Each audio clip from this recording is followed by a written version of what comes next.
এখানে আমি একটি সাদা পৃষ্ঠা কিছুটা পরিমাণ কার্ডবোর্ড নিয়ে নিয়েছি। কার্ডবোর্ডটাকে রেখে সাদা পৃষ্ঠাটা দিয়ে এইভাবে খুব ভালো করে কভার করে নেব। চার সাইডে আমি এইভাবে সেলো টেপ ব্যবহার করছি, আর সেলো টেপের সাহায্যে আমাদের খুব ভালো করে এইভাবে মুড়িয়ে কভার করে নিতে হবে। দেখুন, তারপর কি করব, আমাদের বাড়িতে যে এই ধরনের পলিথিন থাকে, আমি একটি পলিথিন নিয়ে নিয়েছি। পলিথিনের মধ্যে এবার এই সাদা কার্ডবোর্ডটাকে আমি ঢুকিয়ে নিচ্ছি। তারপর যে পলিথিনের এক্সট্রা অংশটা রয়েছে সেটাকেও সেলোটেপের সাহায্যে এইভাবে আমি আটকে নিচ্ছি।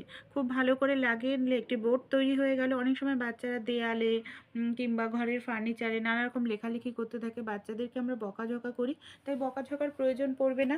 আমরা খুব সহজেই বাচ্চাদেরকে এই ধরনের কার্ডবোর্ড বানিয়ে দিলে বাচ্চারাও আনন্দ পাবে। যে কোনো পেন দিয়ে, পেন্সিল দিয়ে, রং পেন্সিল দিয়ে লেখা করতে পারবে, দাগাতে পারবে।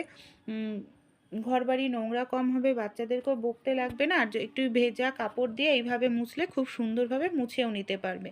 ভালো লাগলে আইডিয়াটি অবশ্যই কিন্তু আপনারাও কাজে লাগিয়ে দেখতে পারেন, আশা করছি।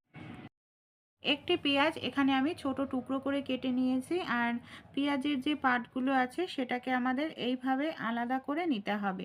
তারপর আমি সামান্য পরিমাণ একটু ডেটল এইভাবে দিয়ে দিলাম। খুব ভালো করে ডেটল দিয়ে পেঁয়াজটাকে আমাদের মিশিয়ে নিতে হবে। কি কাজে এটাকে আমরা ব্যবহার করব, অনেক সময় রান্নাঘরে দেখা যায় প্রচুর পরিমাণে আরশোলার উৎপাত, টিকটিকির উৎপাত। সেই ক্ষেত্রে আপনারা এইভাবে পেঁয়াজ ডেটলের মিশ্রণটা রান্নাঘরের সব জায়গায় রেখে দিলে দেখবেন এর গন্ধের কারণে আরশোলা কিংবা টিকটিকির উৎপাত রান্নাঘর থেকে কমে যাবে।